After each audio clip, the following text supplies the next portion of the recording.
Ladies and gentlemen, I'd like to bring up the issue of Civil War and its pertainment to the Constitution.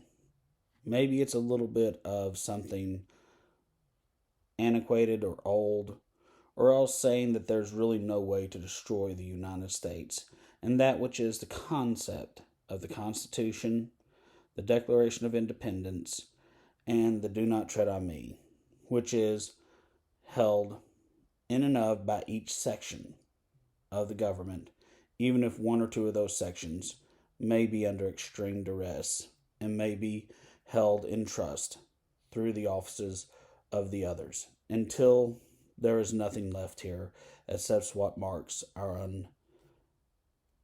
unalienable soul, our right, our individual liberty over everything. And this, I'll be going over the 10th Amendment. This is from Wikipedia. I'm just going to read this one paragraph. The 10th Amendment to the United States Constitution, a part of the Bill of Rights, was ratified on December 15th, 1791. It expresses the principle of federalism, also known as states' rights, by stating that the federal government has only those powers delegated to it by the Constitution, and that all other powers not forbidden to the states by the Constitution are reserved to each state or its people.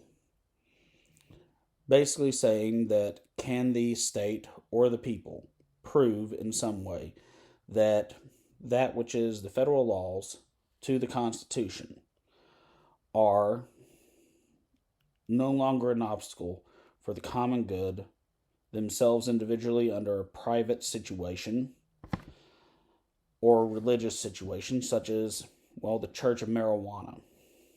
There's one or two branches still left of it, and they look at marijuana as the tree that God gave them certain abilities from. Moving on with that back to Civil War and everything, unto this one situation where judicial interpretation.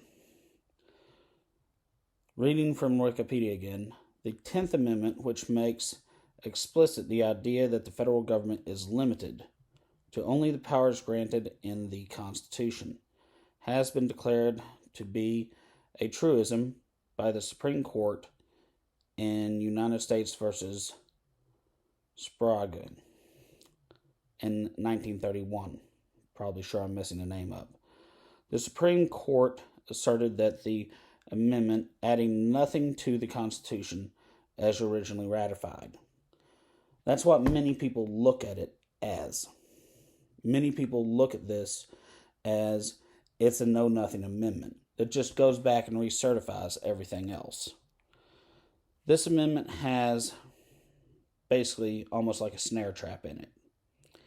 If you were a royalty or something else, you would sit there and try and go too much with your own individual personal rights, which is why if you have the ability to have a constitutional national registry of a multiple marriage, the rights to have sawed-off shotgun for your own protection, as certain people do under WITSAC, and carry it in the car with you, loaded and everything, ready for you to use because you're so important. Same with a couple of others out there with everything else. The list goes on and on. Now, under this, with Civil War, that is what most people consider Civil War in the upper elite of the 1%.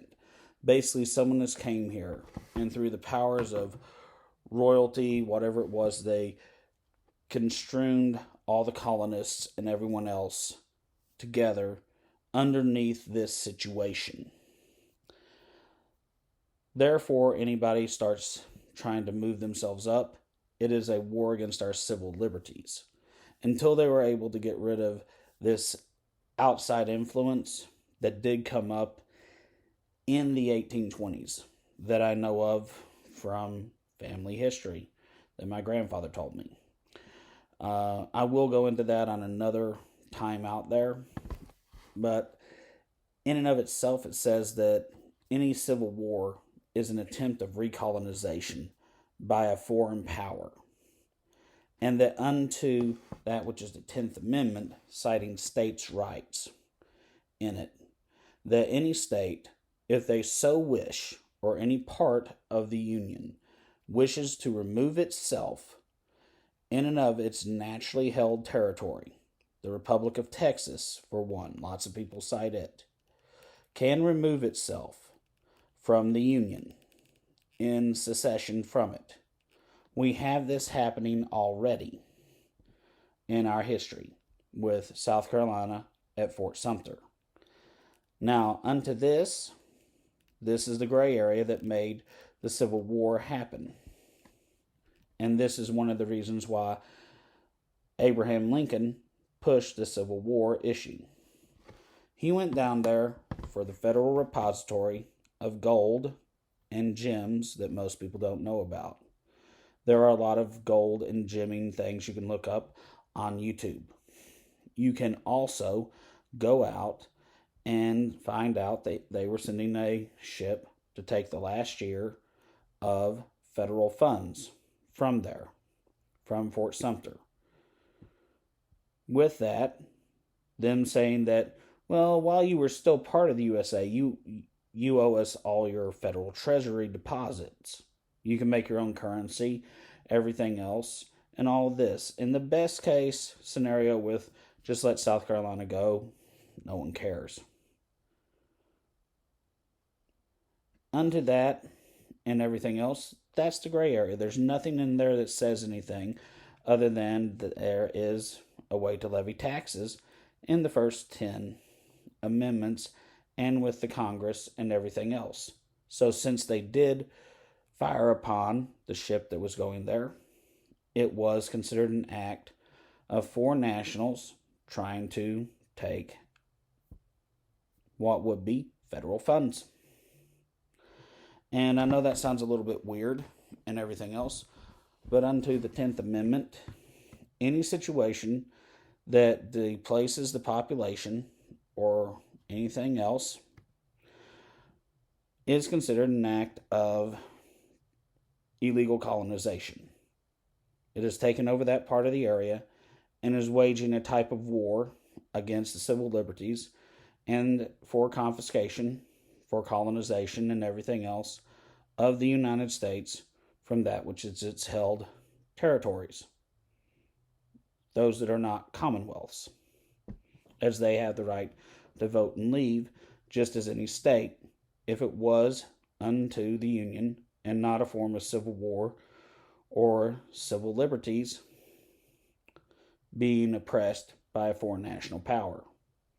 Therefore, the state can vote, like any independent republic, to remove itself from the Union, so long as it returns every single thing that is the Union's. Or else, as we should say, without having anything to do with abolitionist extremists that do still exist in this country, the national government. Now, unto this, with everything, that is why there cannot be ever really a civil war. There is no reason that any group cannot separate itself from that which is its parent state, just as West Virginia has done, just as Maine has done from Massachusetts, and separate themselves entirely from the United States of America. Just like in the 10th Amendment, it lets any independent nation or republic, such as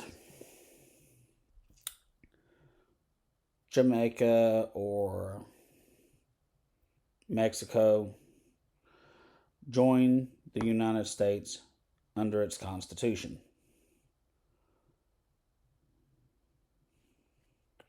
This is an absolute fact, just as the Republic of Texas has joined as an independent country with the United States of America.